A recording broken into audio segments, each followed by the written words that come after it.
Great. Welcome to the Northampton Policing Review Commission full commission meeting on March 9th, 2021. This meeting is remote on Zoom and it is being recorded. And so our first order of business is to take a roll call. Okay. Booker. Here. Dan. Here. Nick. Here. David. Here. Alex. Here. Javier. Here. Namdi. Here. Michael. Here. Josie. Here. Cynthia. Here. Carol. Here. Chris.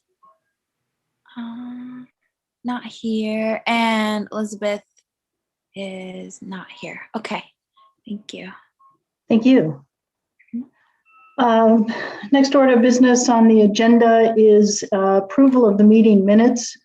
On the table are the meeting minutes from January 5th, January 19th, February 11th, February 23rd, and March 2nd. We can have a motion to approve all of them collectively, or if somebody wants to have a comment about anyone in particular, we can do that as well. Booker, and you're muted. Yeah, thank you. Actually, I decided to pause because I was going to move that we accept all of those minutes. But I'm also willing to pause if someone wants to comment. So there's a motion to accept all the minutes, unless, is there any discussion on that? Or do we have a second? I'll second that. Second by Alex. And I always forget, do we have to vote on this, Noah? Yeah, okay, Alex. Yeah. Okay, so what we're voting on is to accept those 5 sets of minutes as stated previously. Awesome. Thank you, Noah. Booker. Yes. Dan. Yes. Nick. Yes. David. Yes. Alex. Yes. Javier. Yes. Namdi. Yes. Michael. Yes. Josie. Yes. Cynthia. Yes. Carol, Yes. and Chris and Elizabeth aren't here, so they are passed. Thank you all very much. Thank you. Thank you very much, Noah. Next item on the agenda is public comment. We will hold public comment for 15 minutes. We're welcome any comment anyone to comment from the public who's here this evening. Once again, we will allow 3 minutes for that comment, and commissioners cannot respond if you're going to pose a question. So if you could raise hands in the reactions feature, I'm happy to call on anyone who would like to make a public comment at this time.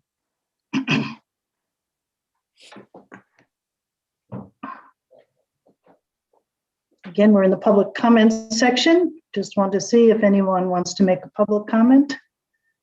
And we do have an individual, and that's Robert. Robert?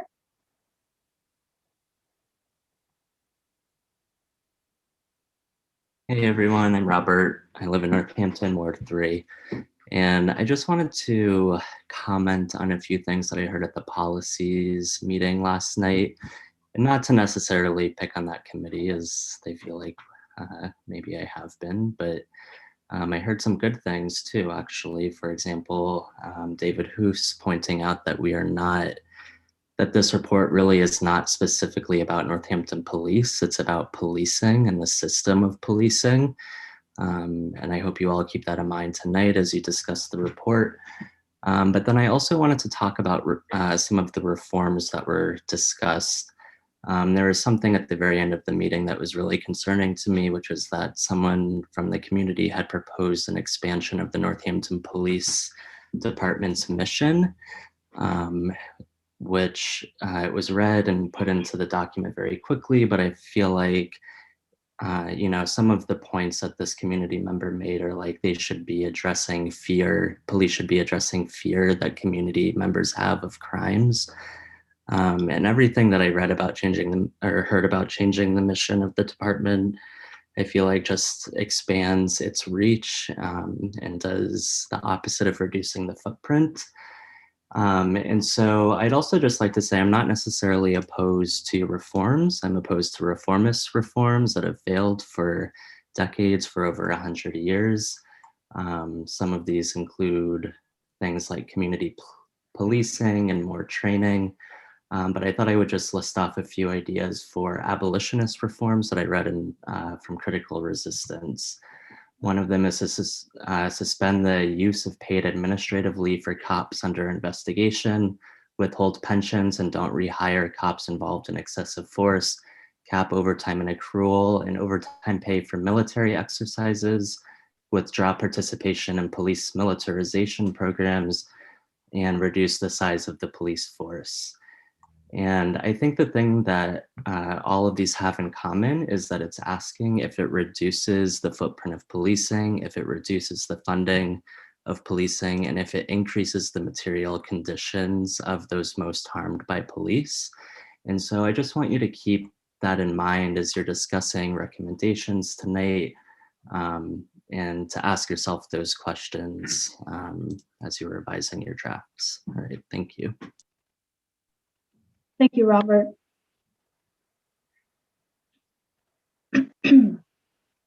Anyone else who's listening? Anyone else present tonight? Sorry, could I add one more really quick thing? Robert, you only have 10 seconds left. Okay, I just wanted to know if the committee has considered repealing laws that criminalize behavior in mental health as potential recommendations. Thank you. Thank you, Robert. Next person up is Yaping. Hello. First of all, thank you all again. And I do happen to second everything Robert just shared. I wasn't able to attend the meeting last night, so I'm not sure of the specifics, but I think the commission has all been looking at this critical resistance chart that has, but I want to reiterate what a good chart I think it is. It has a lot of green and red squares in it and different criteria. And again, critical resistance, I think, is a really good source because they have organizers who have been doing this work for over 2 decades and who also come to the organizing from a place of wanting to repair the harm in their own communities. I now completely forgot the other thing I was going to mention. But I think, yeah, I'm trying to shoot, there was something else I was going to say and I completely forgot it. But I think that chart's really great. And if I think of the other thing, I will email it. Thanks so much. Bye. Thank you, Yaping. Sorry, your memory took a turn there. Let's see, looking for other comments. Other comments, once again, 3 minutes, and we cannot respond. And give folks a chance. I'm seeing none. And so I'm going to close public comment at this time. Cynthia, would I be able to, I just remembered, is it? Okay, so you have a minute, Yaping. Thank you. Okay, thanks.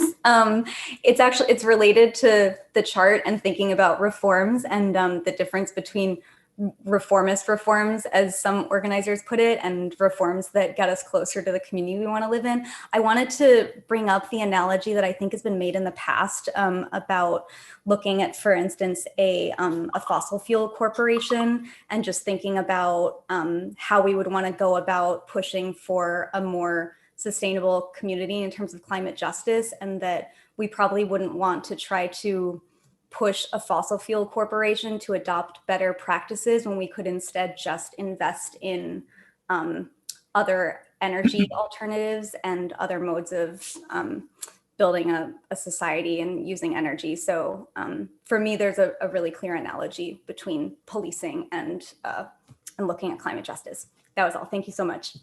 Thank you, Yaping.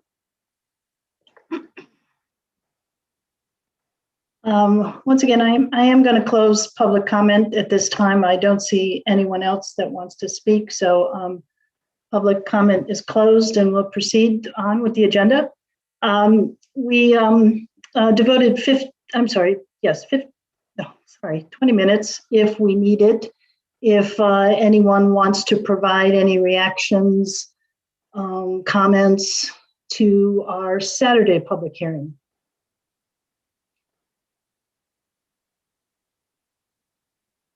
Any thoughts? I think we're pretty quick to raise our hand generally, so just want to make sure. I think Booker has a hand up. Oh, I'm sorry. Thank you. Booker. Actually, so I'm going to ask, I actually have a comment because I also was present in the policies meeting last evening, and I wanted to bring up a discussion that it's actually about, they had a wonderful presentation by the person who's a director of the 911, the healthcare, the dispatch person, and I wanted to bring some of that discussion to this space, only though if that has room at this place.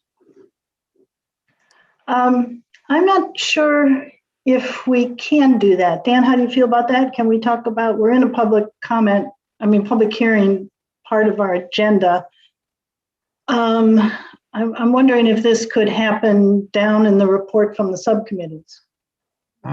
That, or, I mean, depending on what the relevance is. We also, when we talk about the policy recommendations in that draft, one of the recommendations is about dispatch, and it was written, by the alternative. So that's a great place to sort of talk about that recommendation and what might need to be changed as well, or be added and things. So yeah, thank you, Dan. And as I said to some of you, Dan and I spent a couple hours there today in Dispatch Center. So hopefully we can add some more information.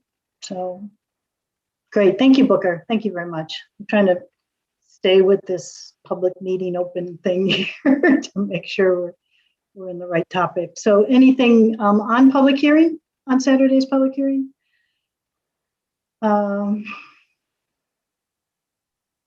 Okay, I think if it's okay with everyone, we can move on. We're going to move on to the next item, which is the final report, draft, etc. Dan is going to walk us through that. I'm going to try to facilitate so that he can edit while we're on the screen, but just a couple reminders. We are developing these appendix sections, and please, if you have spoken to anyone in the context of this commission, or if anyone has come to your subcommittees, can you send the name of that individual and the organization they're representing, please, to Dan or I, so that we can develop this compendium of people that we've consulted. And we're going to really need that by this weekend so that we can get this into the report. So I'm going to just put the date of Saturday on there. We really want to illustrate in the report that we have talked with a lot of individuals. So I'm sure we can plow through the minutes, but it's a lot easier for you to give us that information, and also if you've talked to someone that's outside of the minutes. So we would appreciate that.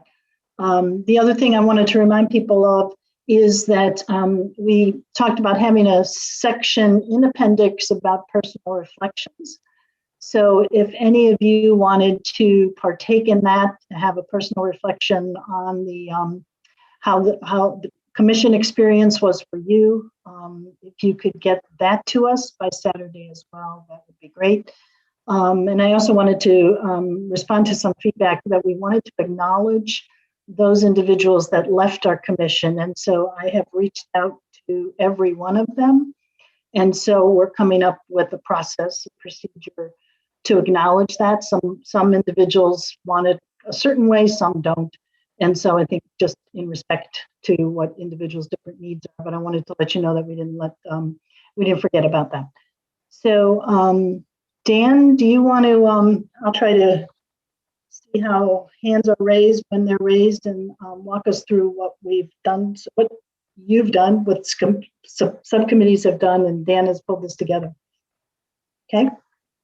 So everyone should have gotten a link to this earlier this afternoon, and I realize the policies and services that that subcommittee has been doing a huge amount of editing on their work already. So what I have here might not reflect the most recent. So it'll be good to talk about those two. So please correct me. But basically, all I did was sort of structure just the recommendations parts. So just the things that we say we either want to, things that need to change or be created or things like that. So just that part. And then trying to structure them sort of in a way that makes sense, especially since the alternatives subcommittee was proposing phases of these. So trying to think of what would be phase one, what's phase two, when it's like, so again, so we'll go through all of this and sort of, I will do live editing. So as you all are talking, I'm not going to be saying a lot. I'm just going to be trying to make the edits that I'm hearing as we sort of flesh this out and then work to some consensus on it too. So can everybody see the page so far? Everybody's good. All right. So just the introduction to this section. So the commission can use a better word for that for our collective body, but we use the guiding principle of ensuring the right response to the right call is available for all people. To do this, we've attempted to reimagine public safety responses based on the needs of individual callers, including and outside the existing options for delivery and service. Currently available. This is redundant. I'm going to change that right now. We also highlight areas for improvement and existing structures and responses as well. The recommendations we propose can be used as a starting point to create further meaningful changes as the city evaluates the results of their implementation and additional opportunities.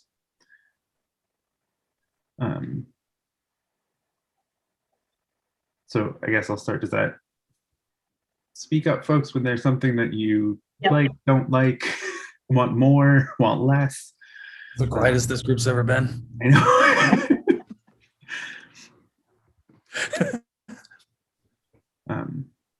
All right, so not seeing anything, I'm just going to move on. And so this is where there are some things like, what's the name of this department? We just sort of had this new department. I don't think Dan, we have. Yeah. Dan, I've lost it. Is it still being shared? Yes. Yep. Okay, just a moment. I don't know what happened here. Hold on. Oh, got it back. All right. And if you could just give it 1 minute to review what you wrote. Yeah.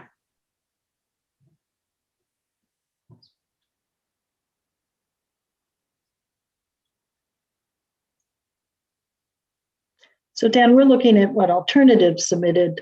There is a possibility this might get repeated. And so we might kind of change things a little bit so that we're not repeating. Is that right? Yeah, so this document has basically both. It has it has any recommendation that anybody sent. So yeah. Okay. And I didn't really change any of them. I just tried to organize them in a sort of logical structure. So I'm going to cheat and just on the side, there's, you know, what would be phase one, where like there's things that the policies group submitted, things that the alternatives submitted, and then phase two, where there's some more, and sort of figuring out where these go. There's a whole bunch of things, and there's, you know, some things that aren't necessarily recommendations that it'd be good to check in on in terms of where we want those as well. Right. Carol? Carol? So are we moving into the second paragraph now? Yeah. Yeah, okay. The title of the department seems a little cumbersome. We've talked alternately about Department of Community Safety or versus Department of Community Care. I'd just be happy if we could decide on one or the other.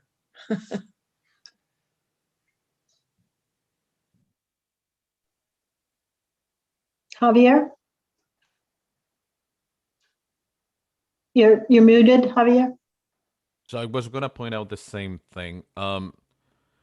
We debated long about the one of the things that we had fun in the community is that the definition of safety has been controversial and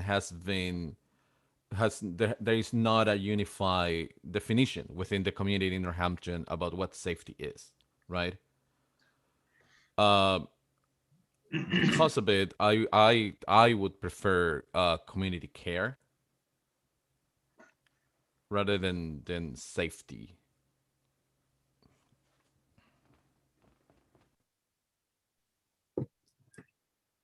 I think Michael, if Javier, you were finished, Michael? Javier is done.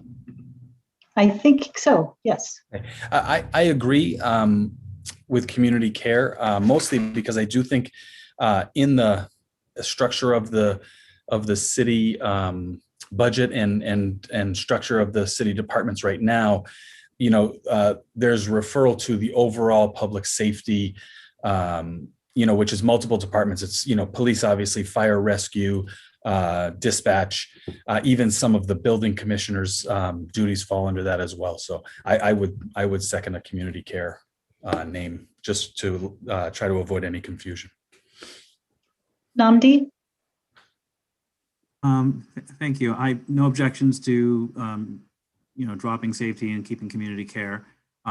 Moving on to the paragraph below, I'd like to see something that raises the issue of a need for 24-hour accountability. Now, I imagine not every single thing will require that, but I think it would be good to have that kind of front, that for some things that that we're trying to replace, consciously being aware that there would need to be like a 24-hour availability. So that's just something that refers to that. Again, recognizing it may not be every single thing, but that at least some things will need to be 24/7 if this is going to work. David? Yeah, I want to second what Namdi said, because I think what we hear all the time is as to why the police are the right people to call is, well, they're there. They're out there. They're there 24/7. So the only adequate response to that is the Department of Community Care is going to be a 24/7 operation.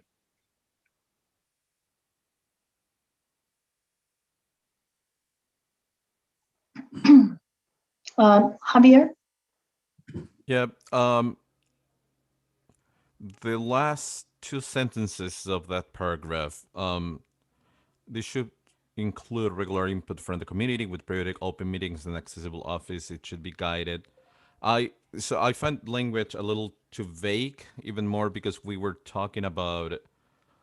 I think we should be more intentional about, if they are going to have to hold X amount of community meetings per semester or per year, how is going to be how if they're going to have a board, or we talk about peer people with live experiences, and it's not there. On this point, Booker or Dan, did you need to clarify anything from Javier? You good? Yeah. So I don't want to stop Booker. Are you going to say something about that? Go ahead, Dan. I just wanted, Javier, could you just say again, like what specific piece you wanted to add? Hold on. Yeah, in just the last phrase, should be guided by those who use the service and those with past lived experience. I think that if we don't go at least in some specificity, that's way too broad, too general. I mean, one of the things that we talk is the lack of accountability of service providers within people getting the service, and people getting the service not being able to say speak up because they were fearful of losing the service, right? So how do we manage that? Because at the end of the day, if it's not that I'm in favor of, but if this is going to house any kind of teams, plus is going to be interacting with service providers, I want to see those service providers being able to be accountable, and people being able to come to this department with any complaint or any issue without being fearful of losing the service. And if that's not embedded into it, I think that it's way too it's unclear. If we want to, thank you, Javier. If we want to stay on this point, I know Booker, you had your hand raised first, then Nick, then Josie. Nick, are you going to talk on this point? Yes. Okay. Booker, are you okay with that? That's okay. Go ahead. Okay. Nick? I'm not exactly understanding what you're referring to, Javier. I'm not sure how you're describing accountability and what you're meaning. I'm just not getting it. But I want to say, past lived experience, I just want to clarify, do we mean something in particular by that? Because are we talking about mental health, incarceration? Are we talking about being a person of color? I'm just not quite sure if that's clear what that is. And maybe leaving it general is okay, but I just not sure if everybody's talking about the same thing. And I want to give, Javier, do you want to respond to that for clarity, or shall we move to Josie or Alex? I can be brief. Well, what I mean is that when we're talking about it should be guided by those who use the service, and it should be guided by what that means. That could have a lot of different interpretations. I mean, I honestly would like to see a person of color guiding that department, and a person of color with professional credentials, hopefully with lived experience. If we don't say that, I bet we're going to end up with, systemically how things are set up, we're going to end up with a white male in charge of it. So I think that we need to be intentional in what we mean for guided, and how do we envision the confirmation of this, and how do we envision the accountability portion, which is how many times a year they are going to be reporting, who they are going to be reporting, how many community meetings are going to happen. That's going to be run by one person. It is going to be sort of if it's possible by city law, is that going to be advised by a group of people, or just is going to be somebody who is going to answer to the mayor? Josie, did you want to speak to this point? Yeah, I definitely want to back Javier up in that the phrase guided by seems a bit vague to me, because I want people to kind of keep in mind that, the purpose of looking at policing and policing in Northampton in general is kind of the acknowledgement of the unjust hierarchies that exist, right? We don't just want, input by people with lived experiences. We want them in leadership roles, right? We got to remember that in this department of community care, that we frame the community as front and center, and that it should be coming from a place of compassion and empathy and from mutual lived experience, right? And so I feel like guided by is almost too vague and undercuts the kind of the spirit of a department for community care. I would feel more comfortable with language that says maybe led by those with lived experiences with the proper credentials, right? Because we want people who have lived that life, who have been subjected to the kind of unjust hierarchies, to be able to care for communities who have experienced similar things. But maybe that's just me. That's my 2 cents on it. Thank you, Josie. I'm sorry, Booker, I think you want to speak to this point now, and then we'll go to Alex. So actually, I have a different recommendation here. I actually want to ask, could we, the reason I wanted to comment was about this department ultimately needs to be available to the community with 24/7 staffing to support responses. I would like that to be a yellowed thing, because I think we need to come back and talk about that. And I actually think I'm going to suggest that we yellow this comment that we're talking about now. I'm just going to let go that comment about people with lived experience or color, because they're likely to have experienced that and what that felt like to me when I heard that. I'm just going to let that fly by, but I'm just going to make it stated. And I think these are things we need to come back and talk about. And the reason I want to yellow the department needs to be available to the community 24/7. The hospitals I work in do not have crisis support available 24/7. We hold people until crisis support can come into the next day. So I don't want to limit who we think might be able to provide services. Quote, if a peer support program says we can't do 24/7, that doesn't mean that shouldn't be an important part of the support. And that's why I'm suggesting we yellow this and say, let's come back and talk about it. So we can keep moving through the rest of the document.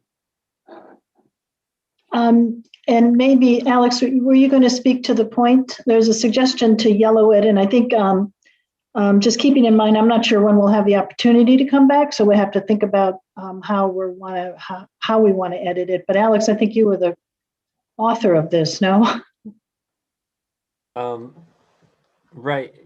Yeah. So I drafted a very rough draft, and this the issue of guiding. First, I just want to say, yeah, that what Josie added and what Javier added, I really think the specificity is helpful, and the question of its form within the existing city government is certainly a difficult one in terms of, we can't. Essentially, it would probably be an advisory board, and it might be good to specify, for example, like what percentage of folks we want that would be with past lived experience, and specify those lived experiences, just so there's more of a sense of what you might be looking for as that board is populated. But really, somehow, as I say earlier, this needs to be accountable to those it serves in a way that is not currently seen in city departments.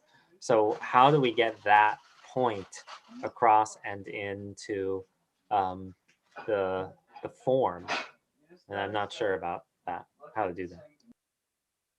So we have and I see your hand, Carol. We have a recommendation to yellow this and come back. Dan, your thoughts on this? Should we yellow it and assign it to someone to redo, or how do you think we should proceed, just in the interest of time? I think for now, we'll just leave it highlighted. Again, we're going to have, another meeting on Friday where we can sort of jump back into these things. And I think some of this is also going to be, what can we put in terms of concise language here that's still meaningful, but concise language here, and then expand upon, in another area or in an appendix to say, what are existing accountability models that we want to see, and explain them. I don't think that we're going to get too far by saying exactly what the accountability structure has to be, or what the structure has to be in terms of this department, without knowing sort of like what the city is going to do for it and what its composition is. If it starts out with a if we specify, X number of people, and it starts out as a department of 2, it's already struggling, to fulfill those requirements. So I think just outlining what the models are and why, we can do that in an appendix and keep this as the tighter language of just, and I think we still have to say, what does led by mean? What does guided by mean? And those sort of things, and wrestle with that. Does that make sense? Yep. And Carol and Javier, and then perhaps we can move on. Carol? Yes, I would agree. I'm not going to expand on my comment about the wording to make it consistent with what Javier was recommending. I think the appendix idea and expanding the concept and detailing it in the appendix would be great. Just a question about the other thing that's yellowed, the 24/7 staffing. Just a comment on that. Some of the other programs that we've looked at, their startup was not 24/7. They didn't have that capacity. It was a phased in moving up to 24/7. I think certainly Cahoots work that way. So just the reality piece we have to keep in mind. That's all. Thank you, Carol. Javier? Yeah. Just to close this, because I do agree better to table it, and I agree with Booker and with mostly everything that everybody has said.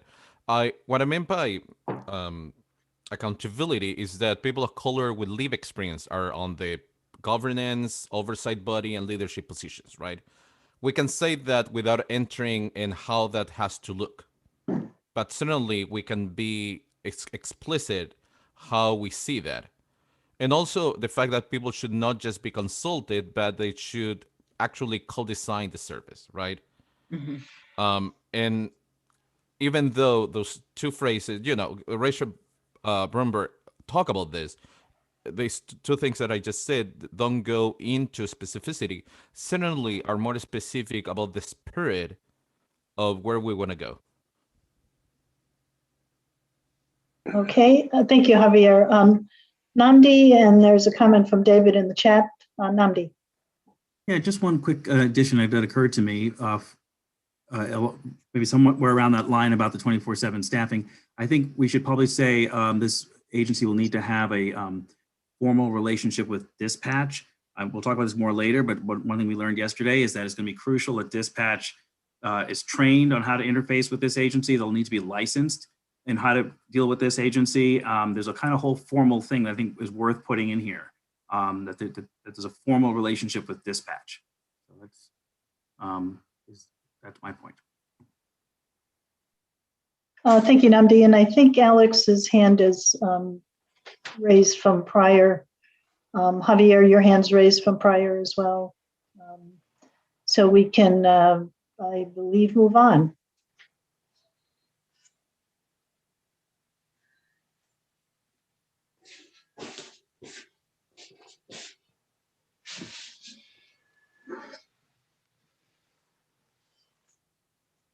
So I don't know, Alex or anyone, if they want to provide any context or say anything more about the phased approach to the changes.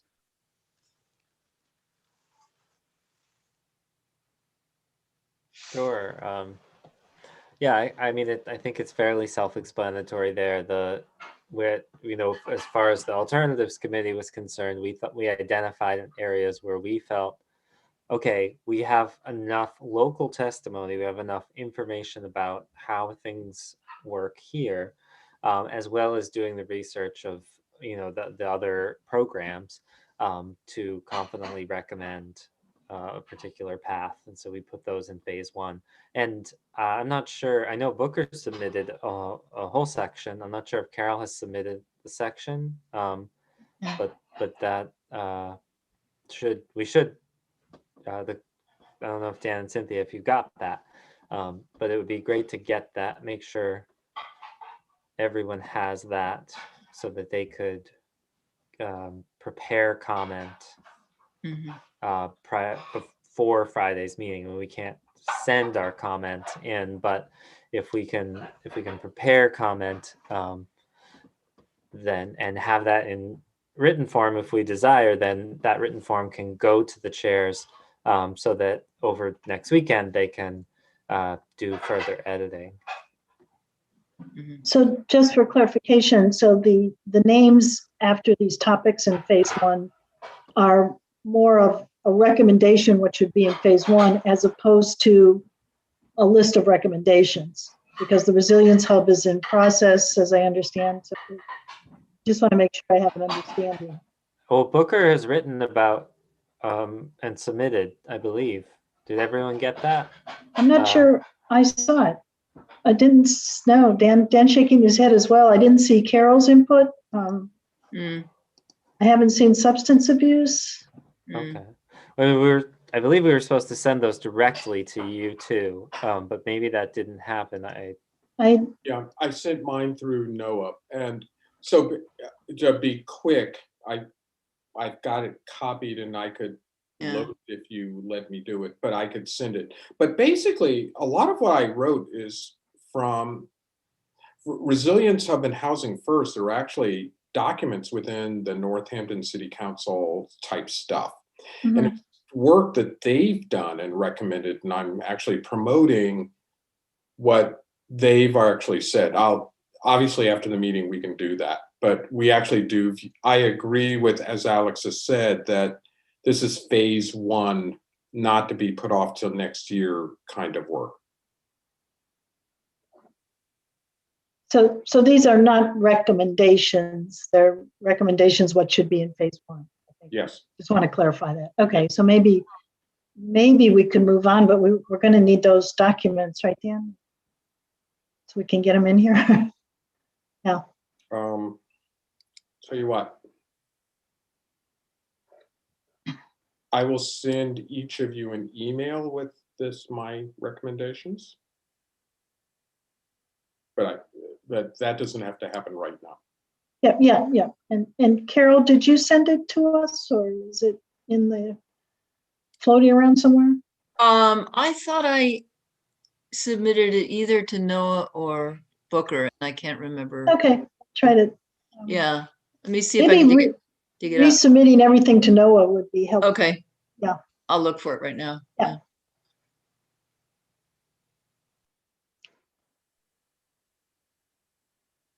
And by the way, it's not finished. I was waiting for more testimony, which has now arrived and we're going to work on. So I'll submit what I have.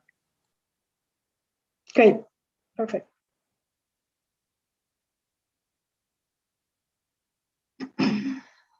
So we do have some stuff, and we're starting to go with the. So this is where retraining dispatch. We could change this to sort of like, I mean, retraining dispatch is kind of, but like involving or collaborating, increasing collaboration with dispatch.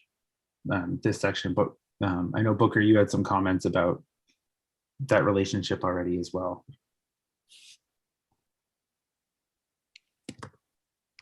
So Dan, I just sent you my document.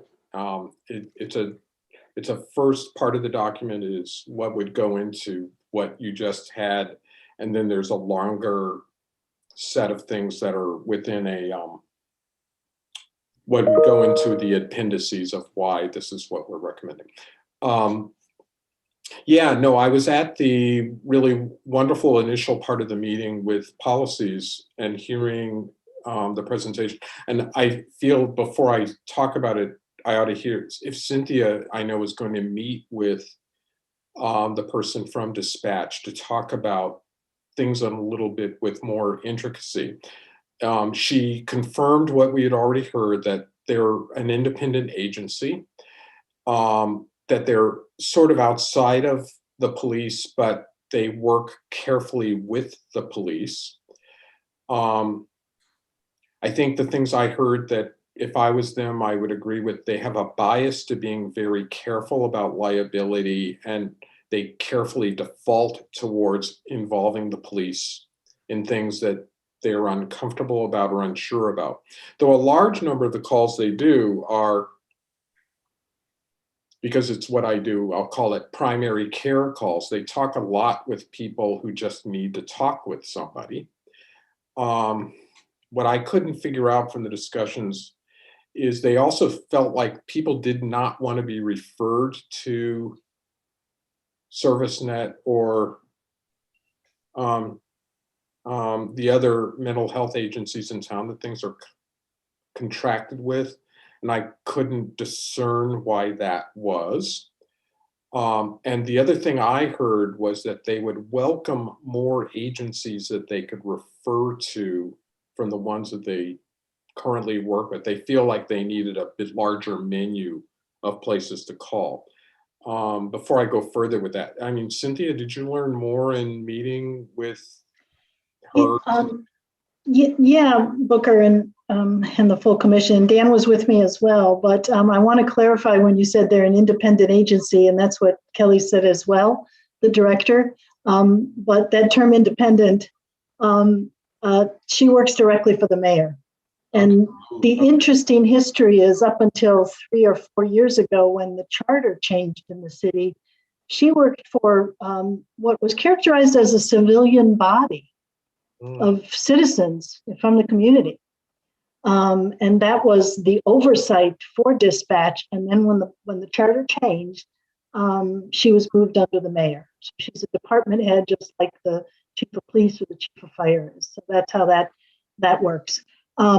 Yeah, she said there's times when people say, I want a police, I want a cop. I don't want a mental health, and she named CSO because that's who the city has a contract with. And that can kind of go either way, I think, it dependent on the caller. And keeping in mind their go-to, because they don't have any other resources, is the police. And so that's who they're going to call first. But correct me if I'm wrong, Dan, she said, boy, wouldn't it be great if there was a social service person, a behavioral health person in the car with the police. And they appeared to be extremely open. Now, remember, their mindset isn't there yet, but they appeared to be extremely open to having other options and understanding of police presence and how it can be intimidating. Dan, did you want to add to that? Or? Yeah, just really quickly, I think they were, from their perspective, and they have. So it was really interesting to see the cards that they have, but they have an accrediting body that basically gives them the questions to ask and the responses to give. So ask this question based on the response. This is who to call or what to send or what to say or where to follow up.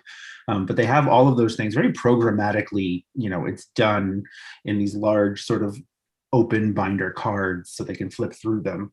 And those are provided by the accrediting body as well. So the first sort of question is like, how does that translate to all the local different options? And what's there? I think they were really open to the co-responder, sort of police and clinician.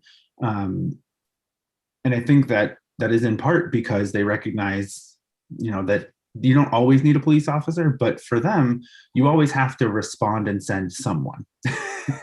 And I think that's really key for the dispatch perspective is somebody has to go, like that there has to be that action. There's not really a wait unless someone's calling like one of the business lines where it's just, I need information. So that's, for them, that's an interesting part.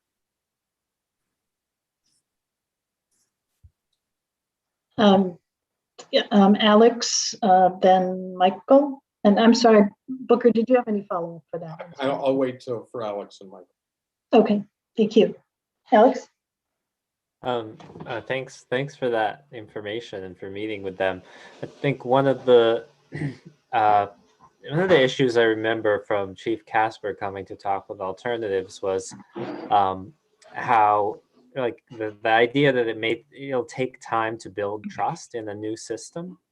And for example, Chief Casper seemed, when I asked about, okay, why do we see, you seem very focused on safety concerns and that you would want a co-responder in a very large percentage of responses. And, we see cahoots and others where that's needed in a much smaller case. So putting out the ideal of, many responses would not have a police response at all by default, but understanding also that it may take time to build trust in a new response, and that there could be a period of building that trust. Michael? I just wanted to make sure I understood everything that you just said, Cynthia, and Dan just said. So I actually have one question for each of you, which was, Cynthia, you had said that you thought that the dispatch chief was comfortable with adding responsibility. So if the decision tree around deciding who would call was a larger decision tree, they're comfortable with that? I think I want to characterize it as that she thought that would be a great idea. Is she, Okay.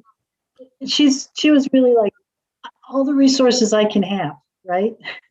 But she's got it. She's in a triage mindset of one lane there, right? And so I don't want to misrepresent, because she's used to like, okay, we'll send a car here, we'll send a car there. But I mean, there was no obstruction language or anything like that. But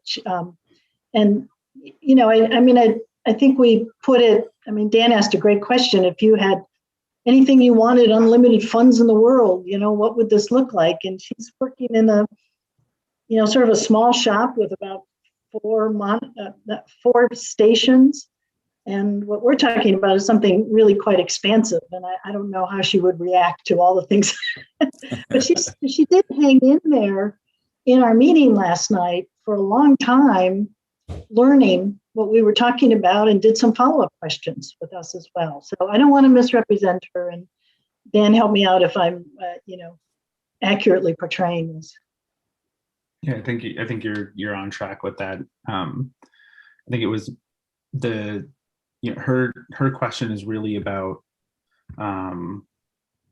what does she was really focused on training, like how long it takes, how hard it is to keep people once they realize what that role is as dispatch. And we watched them, even though some of the calls that they were on were just 30 seconds or a minute, because they were just really quickly transferring people, it takes an emotional toll. There were, there are calls of sensitive nature. We asked them what's the hardest call, and it was calls involving children, right, and their safety, and like taking emotional toll. But also that Northampton requires additional training. So the state requires, I should check my notes. Don't quote me on this, but it was 2 weeks of training, I think, and then 40 hours, and then all those other levels. And then the Northampton has time where you're shadowing, doing the sort of some places in Massachusetts you just go right into dispatch afterwards. For them, it's doing extra training. There's trainings on communication, even it's doing things that are assertive, like assertiveness training. In that, so that there's all these other communication steps that go beyond. But I believe that she said they have about 50% attrition as people realize what that role is. In training, in how intense that can be. So just in terms of what they do, I think she would be looking at it, I think, in terms of what training is necessary, how is it going to be provided, and how is that going to fit in the existing model that they have, so that they can keep up that rapid response. Right, and so that really helps a lot, both of you. Thank you. And then Dan, you were talking about an accrediting body. This is what you're talking about with state training. It's the state that certifies this. Just want to make sure I understood that.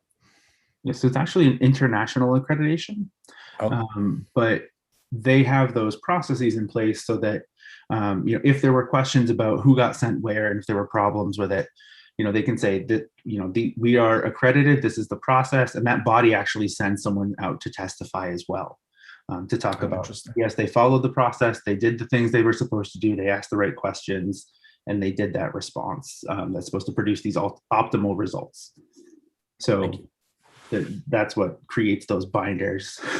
And they would just be talking, and they were so happy to talk to us, and they would just be talking, and a call would come in where someone is seeing some kids possibly being abused, and they're just moving back and forth between that and a conversation. It was really quite amazing to watch. And Nick? I just want to add a couple of things to, and I don't want to take too long on this. Michael, I heard in her presentation that there is a concern about liability if they don't send a police to a call. Yes. And they're fine with co-response, but she even said that people will be disciplined if they don't, if the person plays down the call, say, we didn't need to send a police on that one, that could result in a person being disciplined because they have to be extraordinarily cautious not to make assumptions about any call. So I just want to make that one point, and I think it's significant, by the way. The other, I want to respond to Alex's quoting Cahoots numbers. I think Cahoots numbers are a little bit, not a little bit misleading in that in Northampton, a large number of calls that would go to Cahoots are already being diverted by the crisis team. So I just want to say that Cahoots, some of what Cahoots is responding to, we have services in Northampton that are already responding to that. So I don't want to say that Cahoots doesn't have a lot to offer in that area, but the numbers are a little bit misleading, in my opinion. Alex, is your hand up, or is that from before? Okay. So having, Chris was, okay, you were just, okay, Chris, I'm sorry, I thought your hand was up there for a second. Dan, do you want to move on, or did we cover dispatch enough? Or? I mean, also we can move on. I'll spend some time trying to add in some stuff just from what we learned, this afternoon. I haven't had a chance to to digest and add in things too. But I also want to keep it relatively, sorry, my camera was off. I want to keep it relatively concise at this point, just to involve them. But also, again, without knowing what form this is going to take, the trainings that would be necessary would also, like, that relationship would have to be established from the city there. Yep. Yeah. I think we can, yep. So I want to put out an apology of if I butchered this. I was trying to figure out a way to keep different, like the different structures that everyone had in their different documents, without changing the text, but to put it into, what is the recommendation? And just focus on what we are recommending. So this is where it gets a little bit squidgy. It's going to need some formatting and things like that.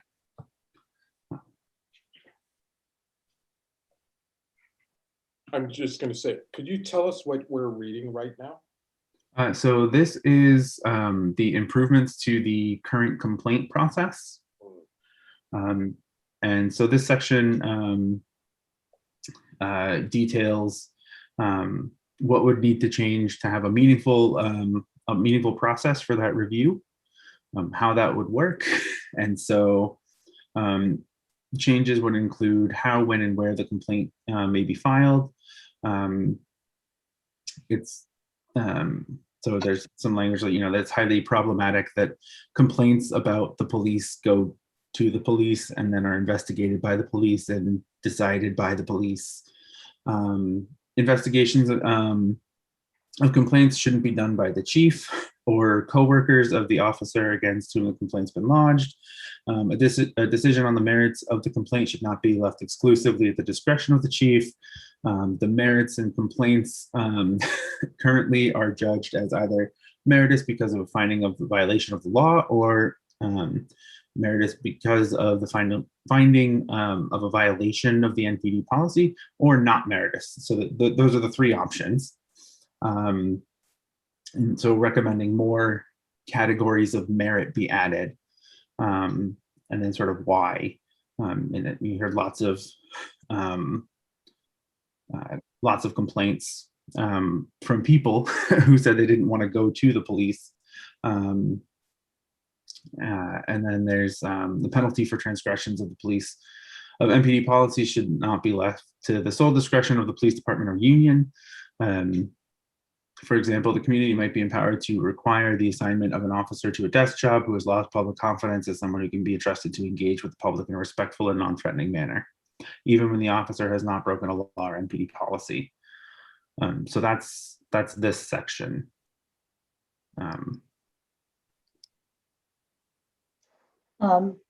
Booker, did you have a comment? So my first, if nothing else I say gets heard, obviously the thing about the way Chief Casper heard the complaint shouldn't be anywhere close to being added to this document. Is there a suggestion that, I'm not part of this subcommittee process, is there a suggestion that a new department ought to be involved with adjudicating these issues?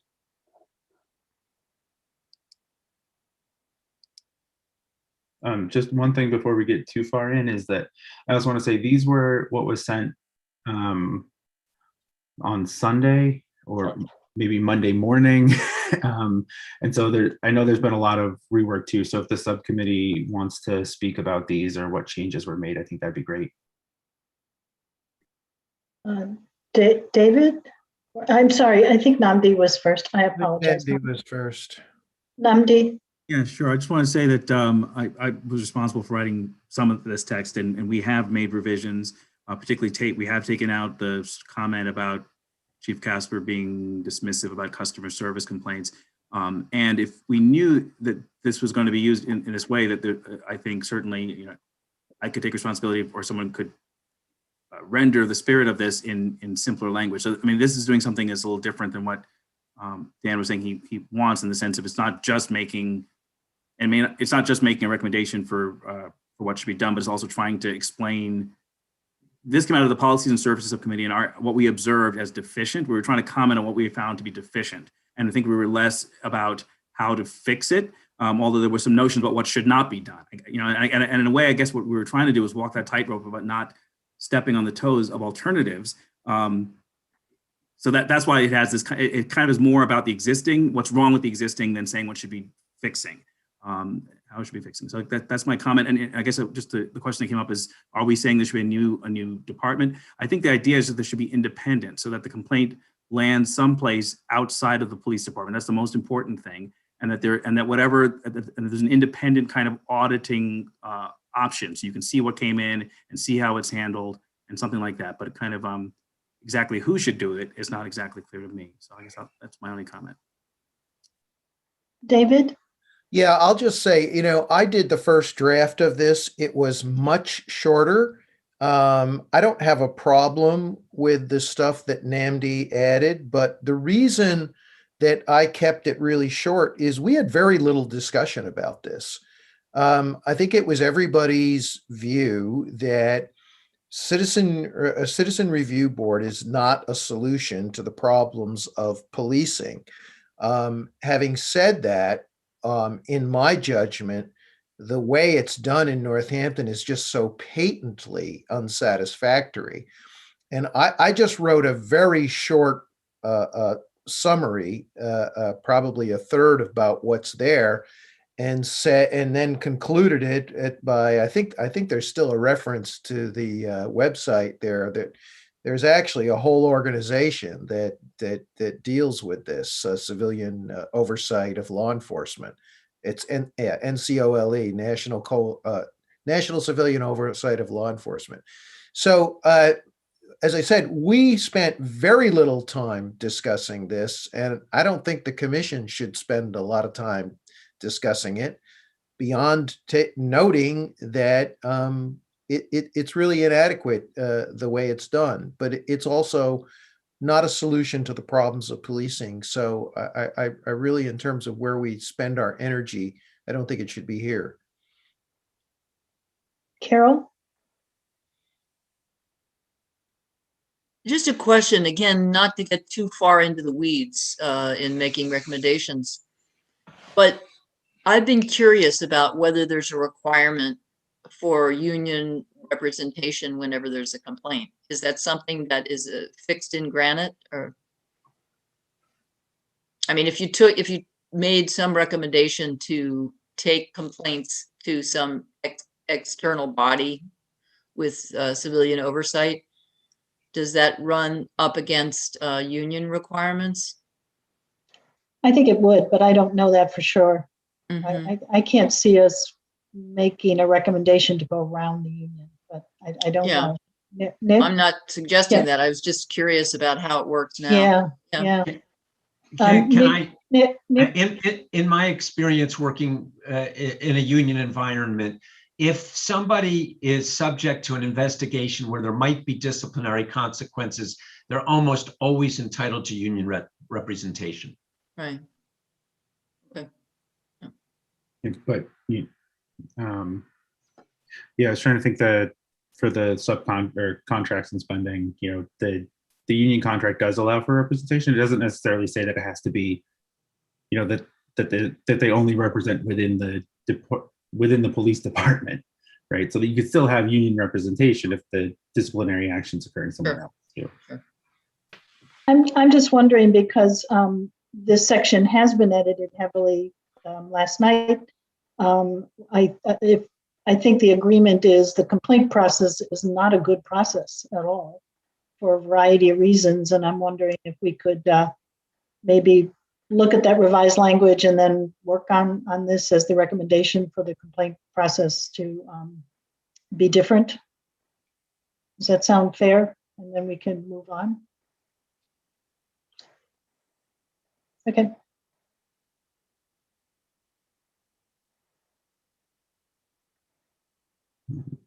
And so this was, so again, there were responses that were, or sorry, the next part, again, is the responses that were primed for collaborative responses. And then there was another section that was, sorry, there was one that was collaborative responses and one that was this presumptive armed force response, which were the things that I guess would need police responses on this list. So I'm just going to start up at the top of this section for folks.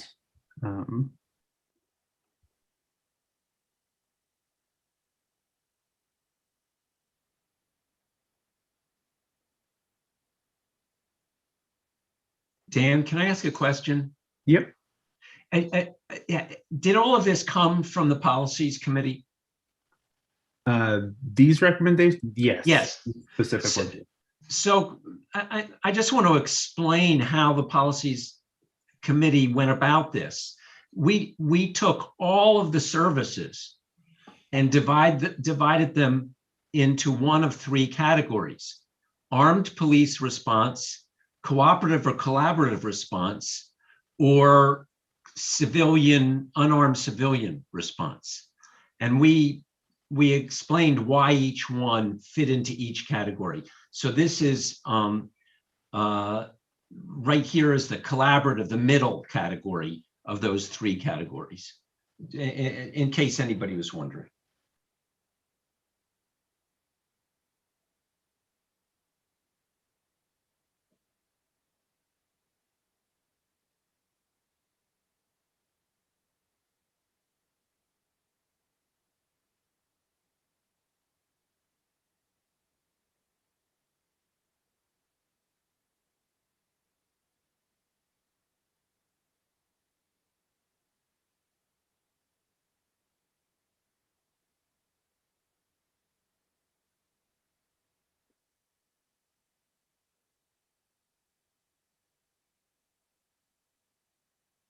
Boja, I'm looking at this and I think that I actually have the wrong language here. So this would be the non-police response / police alternative response.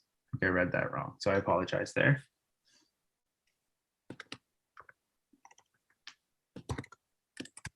I agree with what you just said, Dan, because unfortunately what we've heard from Chief Casper is if police are involved with the response, they will always be armed. And at the moment, an unarmed police response is not in our menu of options.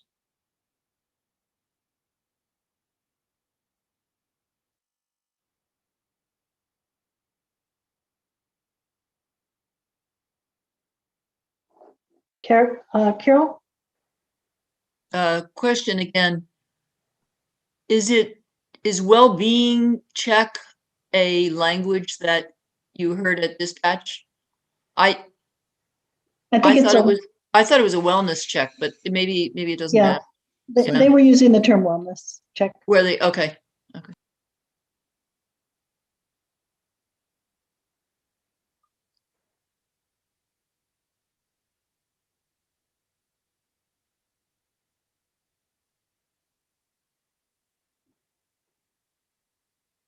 David, I see your hand is up. Yeah, sorry. Thank you. I wrote most of this, but Dan, I think you had, I don't think you, I think that you crossed off the proper title. These are areas where we think it could go either way, to put it in a most vernacular term. So for example, well-being checks, as I said, we feel that most of them should be responded to by, or no, wait a minute. Yeah, well-being checks, unarmed civilian. Yeah, this one has it's the number 3 presumptive non-police response / police alternative response in that original document. Oh, okay. All right. Yeah. Great. All right. I'm sorry. I can't see the whole document, so I'm even though I wrote most of it, I don't remember it sufficiently well. That's how I feel every day. Pandemic smooth brain.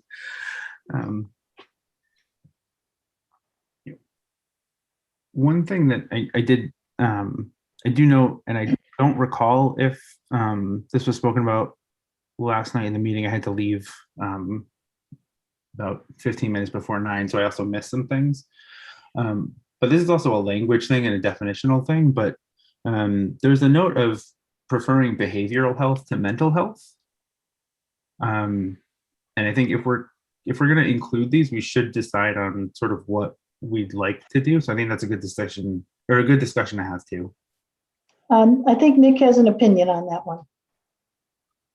Nick? This is a first draft that's in here. We rewrote this. The way we rewrote it was mental health and behavioral health related calls. We felt that people don't all know that behavioral health includes mental health, so we put both of them in there. We also explained what a Section 12 is, because we know that not everybody understands what that is.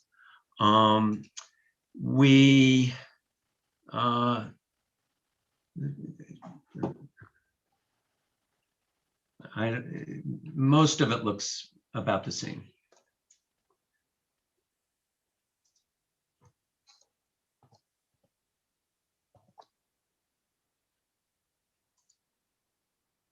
So I'm just going to scroll down a little bit.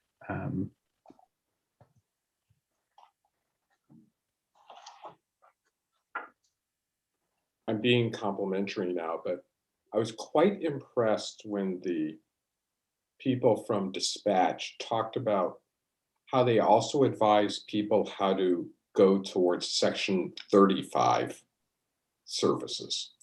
That is really sophisticated. And by the way, I was so taken by the dispatch people in terms of their caring and warmth, and they were just marvelous. And it's like another reason why you want to live in Northampton, that these are the people who are participating in taking care of the community and how they want to think about things. So.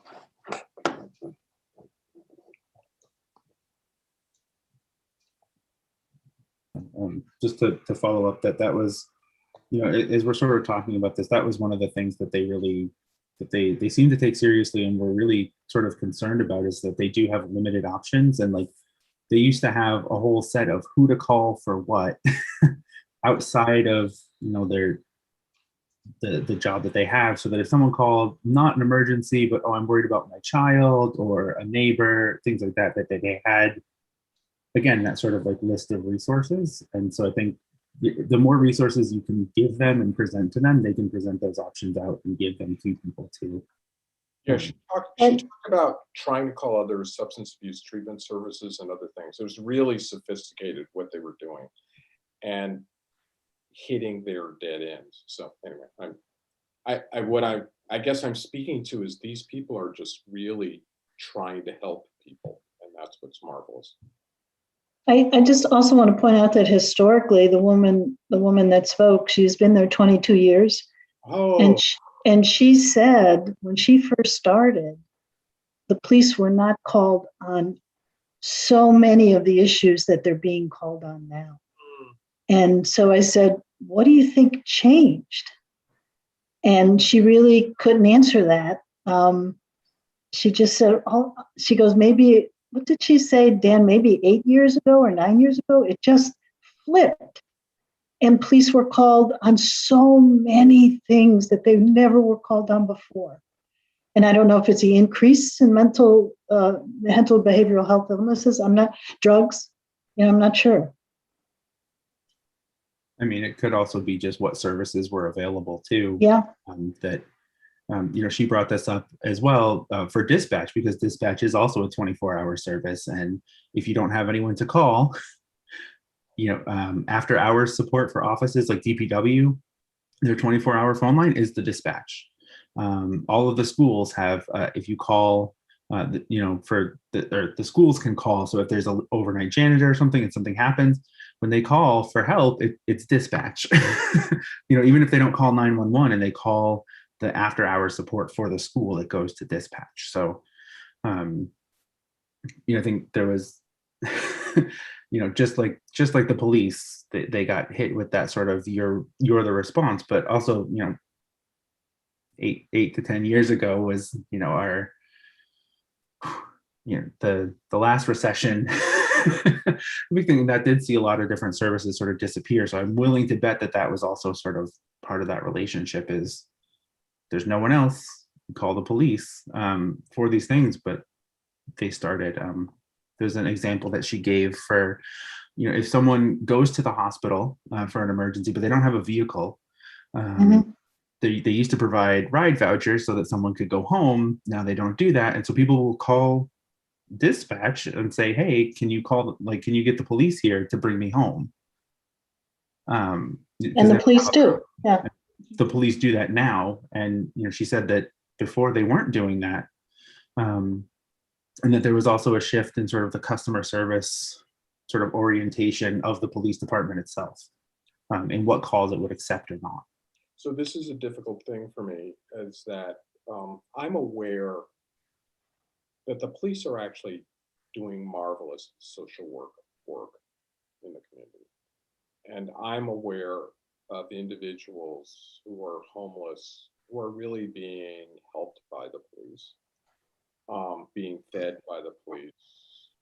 So, and I think what we're hearing from these agencies is there are elements of our community who feel more comfortable talking to the police than talking to a mental health worker or other people.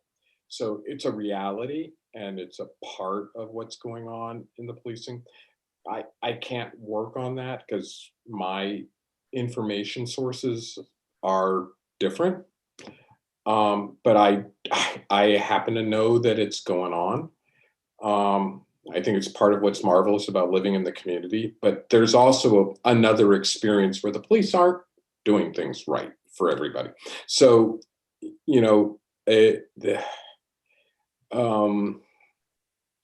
when we were living in Boston, Cambridge, and talking to people who worked at the Lifeline agencies, this is also what Lifeline people have to do. They're just getting called, but people are so lonely. They're the only people they're talking to. So, and that's what I was hearing from our dispatch people, that there's just, this individual calls every day, 3 or 4 times a day, and we talk. And so this isn't, it's part of being, it's the marvelous things about being in a community. But that doesn't dissuade us from the work I think we're doing here. But it's just sort of, I'm just saying out loud that I'm aware of that experience. And it doesn't guide me in terms of the work we need to do, but I actually understand that it's part of our community experience. So, Nick? I want to just pick up on what you just said, Booker, because there's been a lot of discussion and comment, and our committee, our subcommittee really struggled with this last night, how to communicate that our police department really has some very, very positive aspects to it. And yet our task is about the more about the act of policing than the actual conduct of our own police department. And figuring out how to communicate that in our recommendations, I think, is really important, because some of the feedback we're getting from the community is that people feel that the police are being targeted, we tried to put in our language, and that's why the policies committee report, we spent a lot of time wordsmithing it, so, and getting rid of some of the comments that you immediately noticed that that shouldn't be there, but trying to figure out a way to communicate that we can have a very, very good police department, and yet reducing police interaction has some benefits for everybody. So that just want to put that out there, because I think you really hit at a very, very important point. If I could, I'm sorry, hands came up at the same time, so if you allow me to just call names, I may not have them in order, but Josie, Carol, Dan, and Namdi. Josie? Yeah, sure thing. I kind of want to add on to what Nick is saying. Like, this is a very complex kind of narrative that we're weaving in between, right?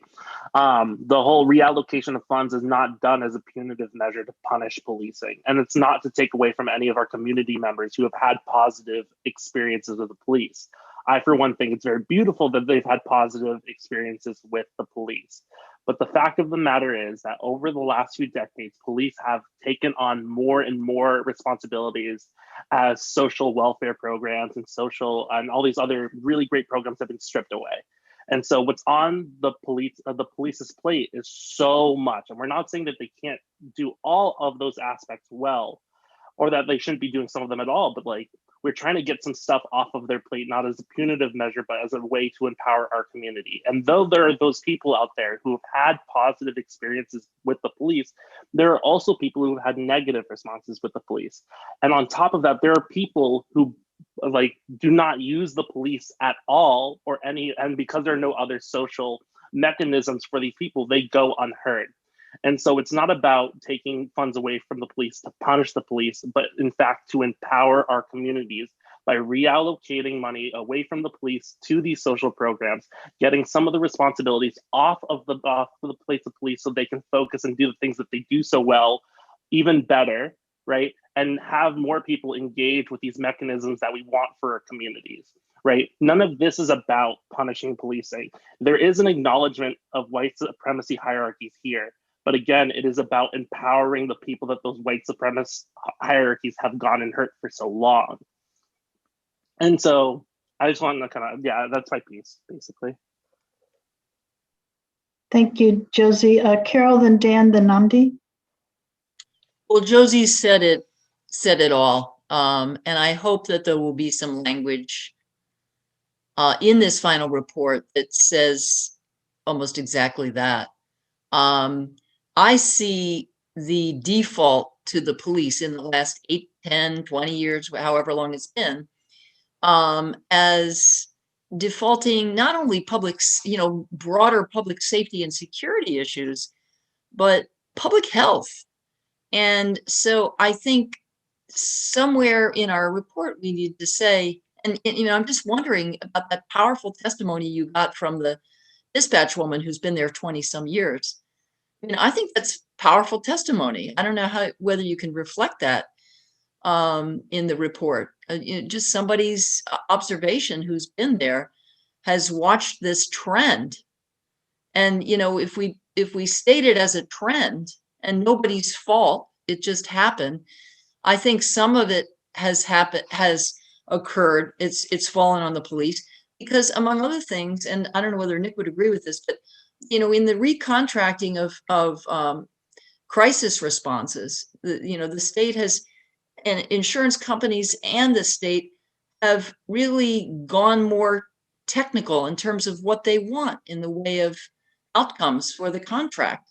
And so there's been a lot of layers of change that have made the responses maybe not as holistic or compassionate. And I guess what we're recommending is let's re-envision, let's reinvent how some of these responses happen without blame, without really shooting at the police and saying, they're the enemy. Dan? Yeah, I'll keep this really quick. It's just to say that, while we were talking to dispatch, they also, so they talked about, sending police officers because people want them. They also talked about people who said, no, I don't want police. And they know from some of these repeat callers, if they send police officers, that person is going to be very agitated. They might be aggressive. They know that because that person doesn't want police. But they also don't have a lot of options, right? It's police or CSO in a lot of cases. And so I think the part about this, so to think about the framing, I really want to stick with, right up at the top here, which is that we want the right people available for all people. So the right response for all people. I think that maybe there's a better way to say it. I'll go back and rewatch Rachel's sort of language there. But really focusing on that, the police as a system, I've said this before, I'll say it for however many times, like the police as individuals can do great things. As an institution, it's become the default and the catch-all, and that is not going to provide the same responses in the way that I think we would like as a community. So I think it's just important to ground that at, and to ask, the sort of questions of like why is a police officer who's charged with law enforcement the way to get home from the hospital if you don't have a car?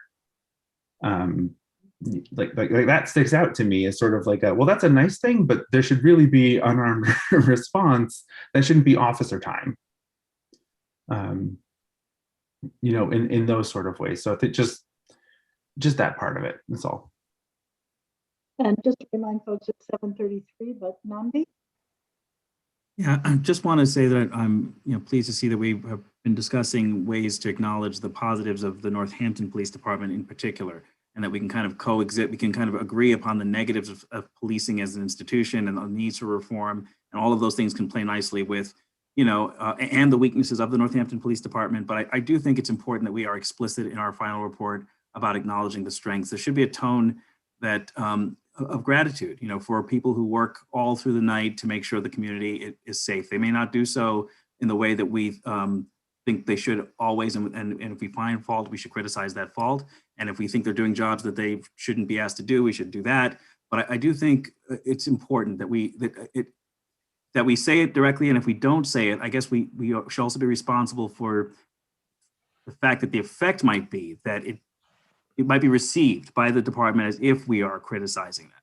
So I guess I just want to highlight that. And so I'm so pleased to hear that there's a kind of consensus that there isn't a wish to criticize the Northampton Police Department. I hope we feel free to say that directly.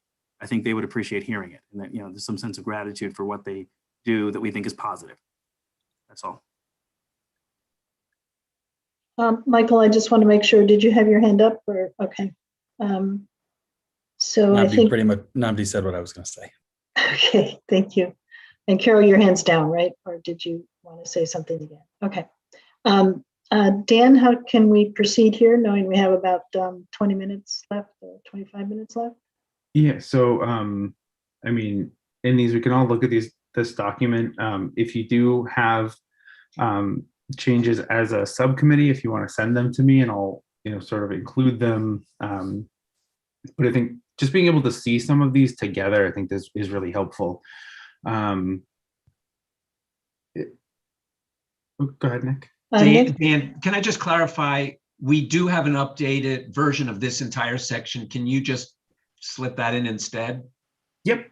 Yeah. So send that to me. I will. Or if you already did and I haven't seen it. Already did. All right.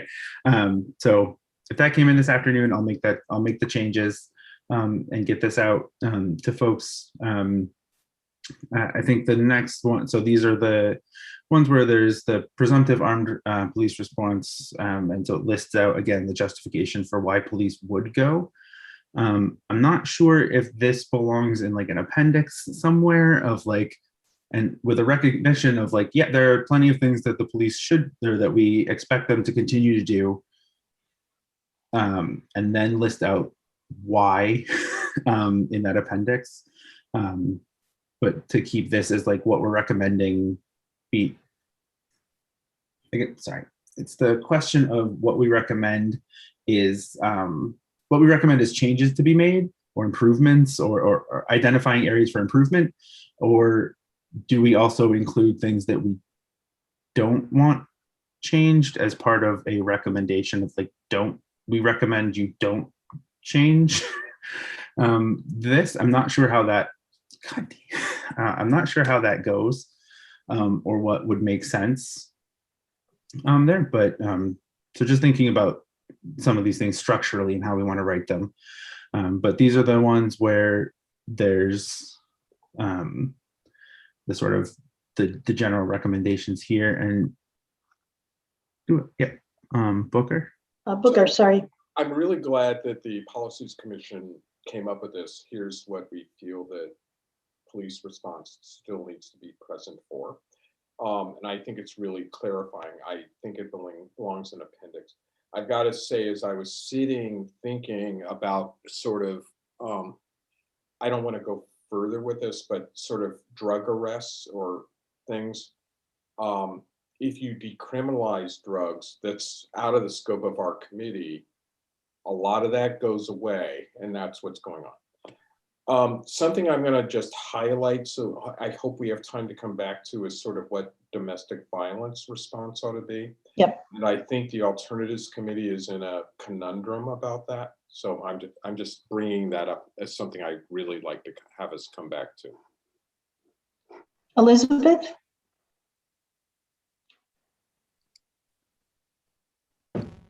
Yeah, I do actually like the fact that we're acknowledging kind of what we expect presumptive police response to be included along with the other things in the report, because I think it's good for context setting. I think this is the kind of thing that has continued to come up in public comment around that we're suggesting these things kind of go away completely. And so I think it's good to not just have it as an appendix. But the other two things is I feel like, though, as much as we're including them into context setting, the response to felony property crimes and the possession of firearms, I think for those ones in particular, because those are ones that have resulted in shooting of unarmed people of color, I think it is important to include a value statement about why we are including those as ongoing role for the police department.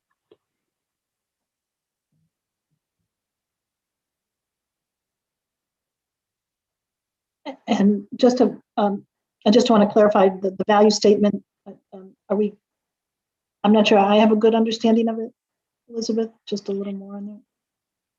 Yeah, so I think the part of, so for example, with the property crimes, we're saying that, if something's in progress that we want, police to be, or is reported as in progress, we want it, armed police response. But I think there's something that around valuing people over property and human life over property needs to be, we understand this could be a dangerous situation, but the reason why there's an armed response is because it could be, the police officer could be in danger, other people could be in danger. Again, but it's not because something over $1,200 is worth the life of a human being. Even if this is property is being reported as being burglarized in progress. So I think that's the part that I feel if we're going to include this as something, and I agree, it's something that you do want an armed police response, but I think it's important to contextualize what we expect as a community in that response. Someone runs off again with something that's worth over $1,200. I don't think anyone in this community expects a human life to be, taken in order to retrieve property or to stop that property from being taken. And the same thing with the possession of firearms. There was something about if it appears that someone is suspected of carrying a weapon, something along those lines. There is a legal standard as to when you can search someone. It's about suspected progress of a crime. And again, this is a place where we see that the people who are often suspected of not legally carrying a weapon are often people of color. And so there needs to be, I feel like we obviously do want police response if someone's brandishing a weapon, but the suspicion that weapon is, that if someone is carrying a weapon, that it's illegally being carried, that is often colored by bias. So I just think we need to contextualize both of those pieces. Yeah, thank you for that expansion. And I think Dan was simultaneously making some notes there in the margin to include some of that language. And Josie. Yeah, I definitely want to echo some of the things Elizabeth just said. And something that I've heard a lot of at our public hearings is this idea that Northampton police are a cut above, and they haven't, we're not talking about like Kenosha or any of these other cities where there have been unarmed killings. But what I hear when I experience those statements is like, so do you want nothing to be done and we're just going to wait around until something does happen? Obviously, our commission's been tasked with looking at policing wholesale as a institutional structure, right? And though there are things that I am willing to admit that the Northampton police do well, there are also many, many things that they are and should be criticized for, such as the continuous treatment of not only POCs and LGBTQ people, but our houseless population. So that's just something I kind of wanted to throw out there, is that we're doing this in part so that those tragedies don't happen, right? I know that they haven't happened, but we're not just going to sit here and wait around until it does happen. And Elizabeth, thanks for the thumbs up. Thank you, Josie. Your hand is still, I think, do you want to say anything else, Elizabeth? Okay, I think or do you? Okay. No, thank you. Okay. Booker was mentioning domestic violence and sexual assault, and I think that's the next item that's up, and it is a very, it's a tough one. So, if there's any reactions to that? And it's 7:44.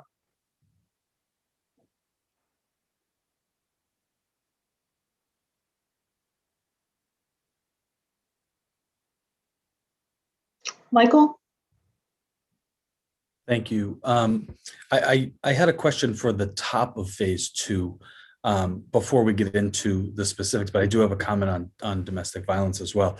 And I wondered, there was a comment made in our hearing on Saturday from someone that said perhaps one of our recommendations should be to recommend the city conduct a needs assessment around emergency response and other things too. And I wondered if because phase 2 is something that these are items that are being recommended that they get more study before any sort of action would be taken, if we wanted to consider adding that in at the beginning of phase 2. Or, and again, I'm not necessarily wed to that. I just thought it was worth discussing as a group, if that was something we wanted to add into the recommendation. And then the one thing I would say, I was reading this line here, and I thought a lot about this because I've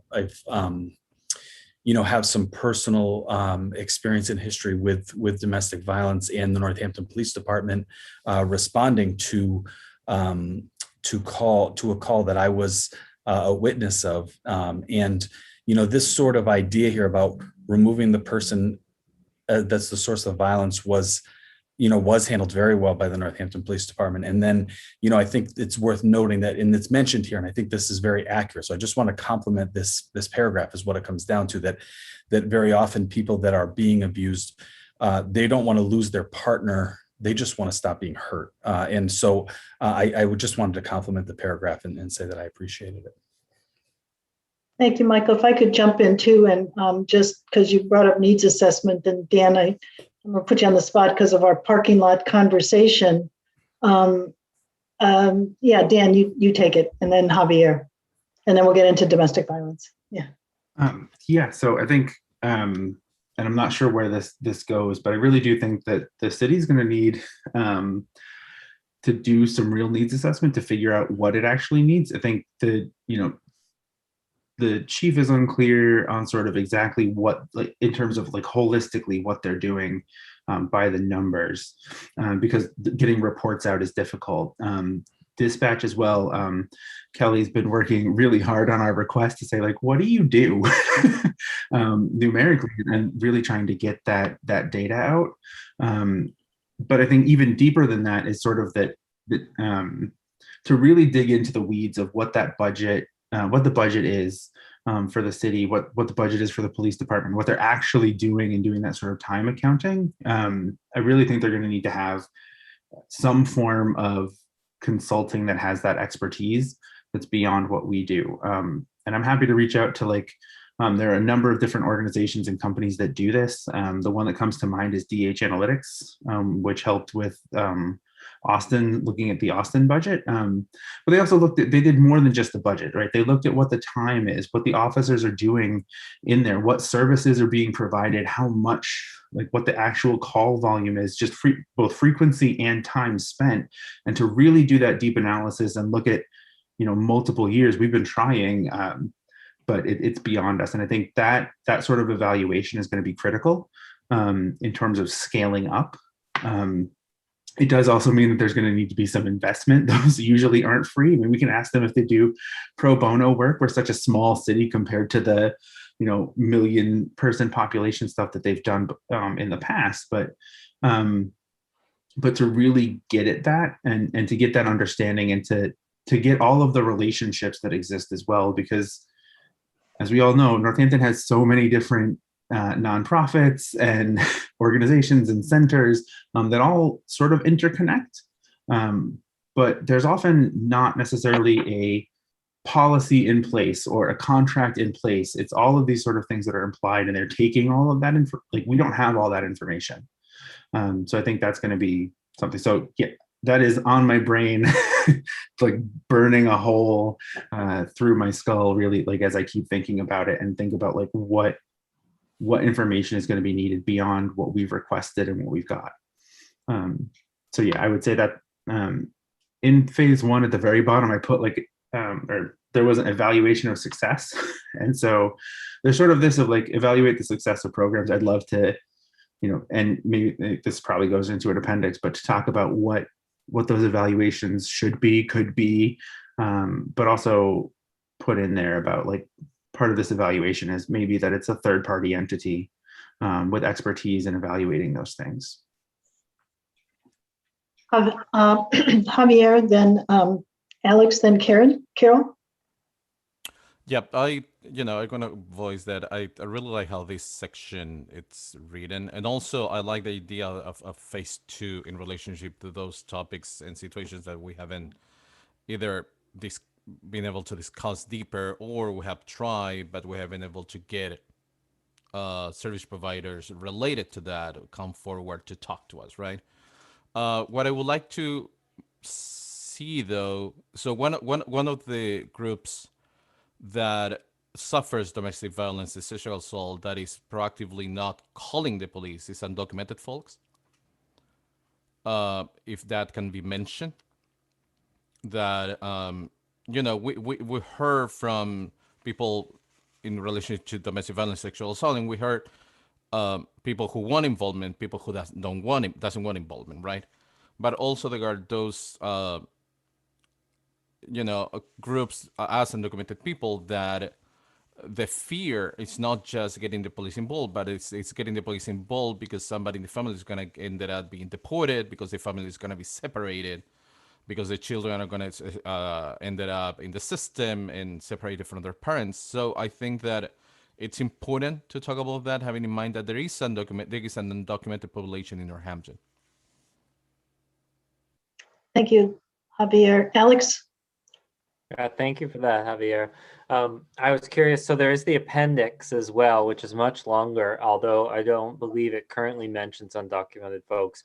And just if you thought that if that should be specifically mentioned in this brief couple paragraphs, or if that can go in the appendix with more information. You don't have to weigh in now, but you can place a comment or something. But then I also wanted to speak to, I don't think that this phase 1, phase 2 idea was one that the other committees used. And so we have all these things that are put in phase 1 that may not belong there, or may not, remember that phase 1 is these are things we should try to implement in the next fiscal year.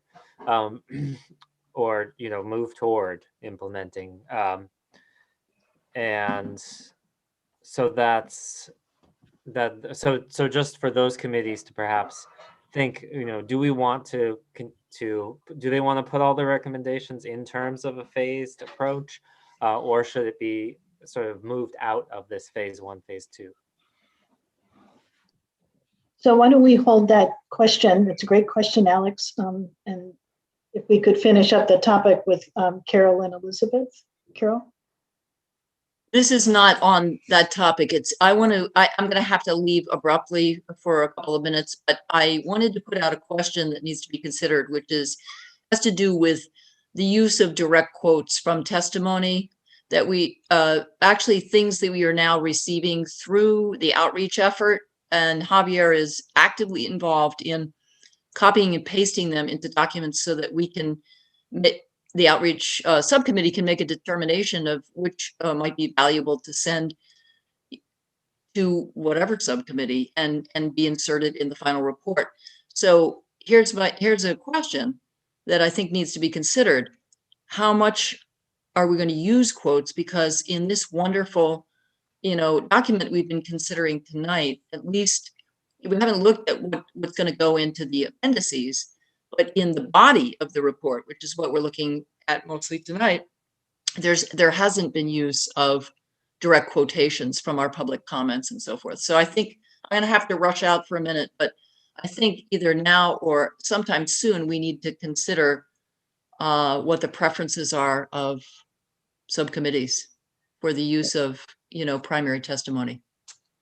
Thank you, Carol. And don't forget about the meeting on Friday if you have to leave. So thank you. Yes. Oh, yes. Yeah. So we have Alex's phases. Should we do phases? Carol's question about quotes out there, and also want to make sure we get Elizabeth and Javier to speak and see what our next steps are. Elizabeth?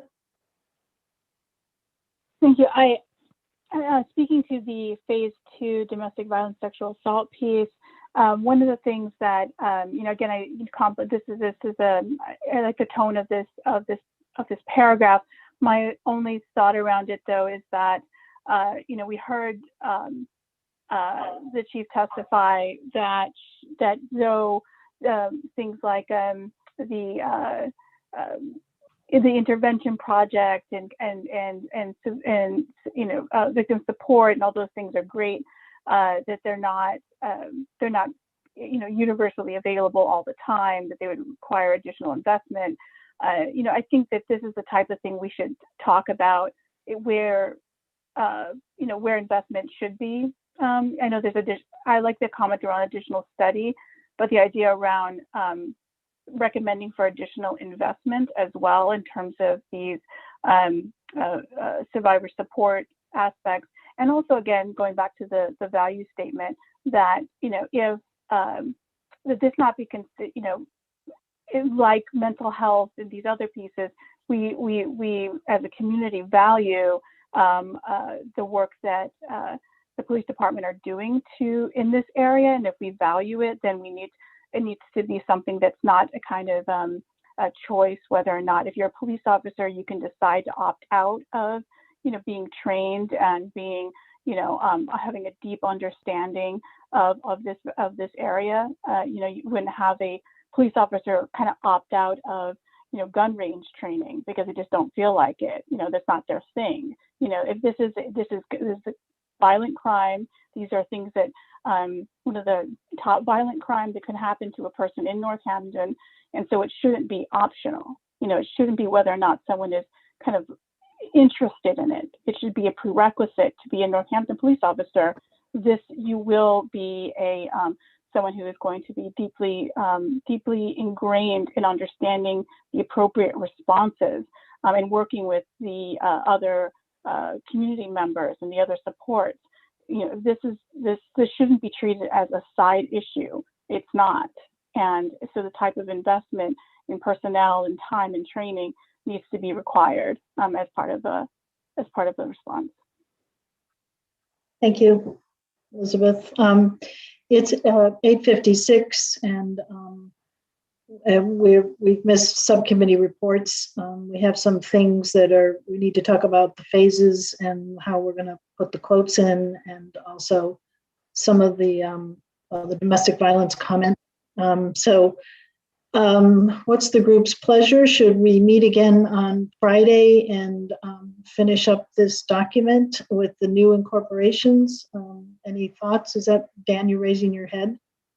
Oh, I'm sorry. Was there Javier and Alex? I think maybe Nick.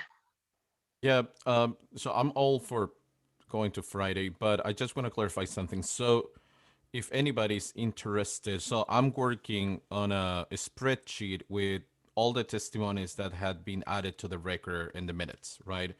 And that's going to be ready to being sent to the outreach subcommittee, which is Dan, Carol, and myself, and Chris on Friday, and we're meeting on Sunday. And Sunday, we're going to be after everybody takes a look to it, we're going to be working in different themes for comments. And those big themes are going to be the ones who are going to make easier for Dan and Cynthia to be able to add those quotes and select those quotes throughout the document. If anybody from the full commission is interested to be part of that, please shoot me an email, and we're going to be meeting on Sunday now. Thank you, Javier, for the offer. So Alex, Dan, and Nick. Yeah, I wanted to request, I don't know if it would be possible for the chairs to assemble a new version that's just simply, I don't know if that's legal. I'm just trying to think. So what I would love to have is the most up-to-date version that I could spend some time and have a couple days to essentially comment on, non-interactively, like on my own document, and then share that on Friday, but to have that time to really look through the most up-to-date version that I can. So I'm not sure what's possible with that, but that's just my request. Thank you. Dan? Yeah, so that's sort of getting to exactly that. So I just got a couple of emails of the drafts that folks had, so I'll be compiling them. I've got some writing that I've done on my own a little bit as well for some of these other sections, and then I've started to build out the appendices with what people have sent to. So my ultimate goal would be tomorrow afternoon, assuming that I get all of these things, that I can compile them. I don't want to make too many edits to them at this point. I just want to take what people have written so that we can sort of dig into them and then do some wordsmithing without it just having my voice. I write in a very different way. And I want to respect everyone's voices here and sort of what they're saying and find places for all of those things. So I will continue to hammer away at that. I've got the things from tonight, so I think it should be good, and I'll be able to sort of put them in. So I'll send that out so that we'll have that on Friday, and we can do some more of this sort of, what does this mean? Get into that sort of language of like lead versus guide, and what does lead mean? So again, for folks that have those, so if you want to send examples of models of advising and things like that, to send those along with the language that you'd like included as well. So I'll give like tomorrow evening by like, I don't even know, by 10 at night, because I know there's some folks that are going to be in a meeting as well. I know we're all meeting every night of this week. Anyway, just get them to me sort of before midnight. So I'll get that out at midnight or shortly after, making any of those additions so that we all have something to pick apart as well. Does that work for folks?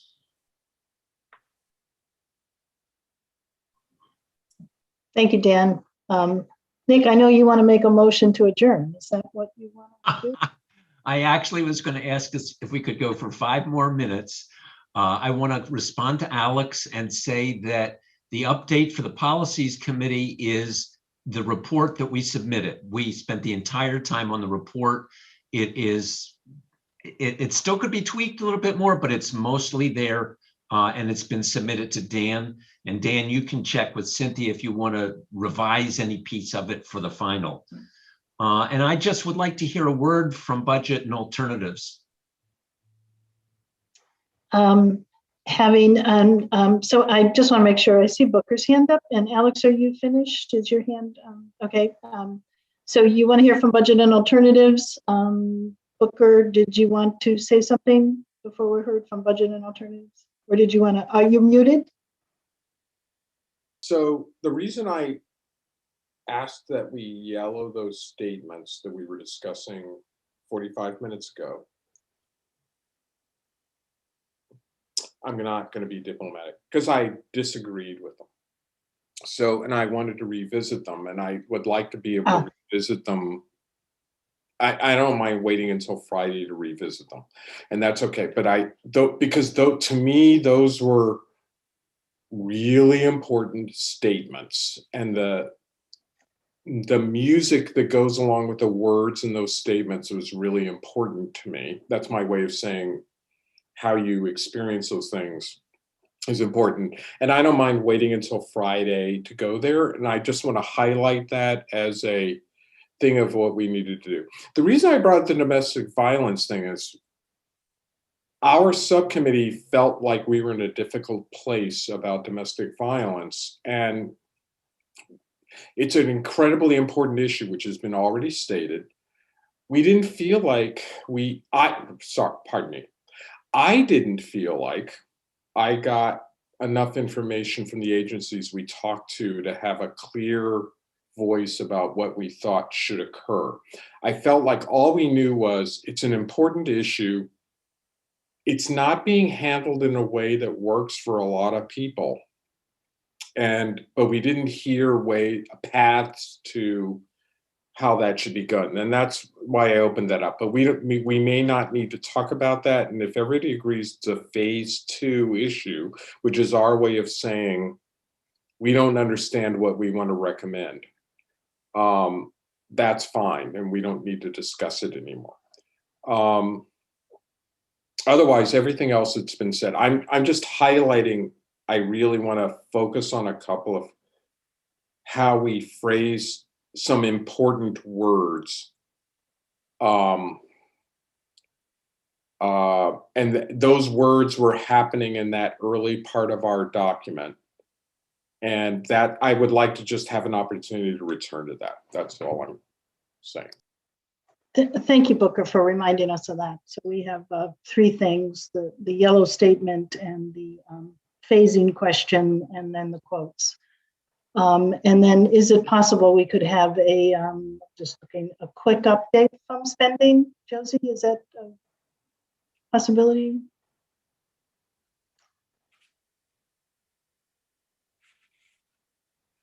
Josie, or anyone on spending and contracts? I can see that Josie unmuted. Yeah. But Oh, there you are, Josie. We got you. Are you there?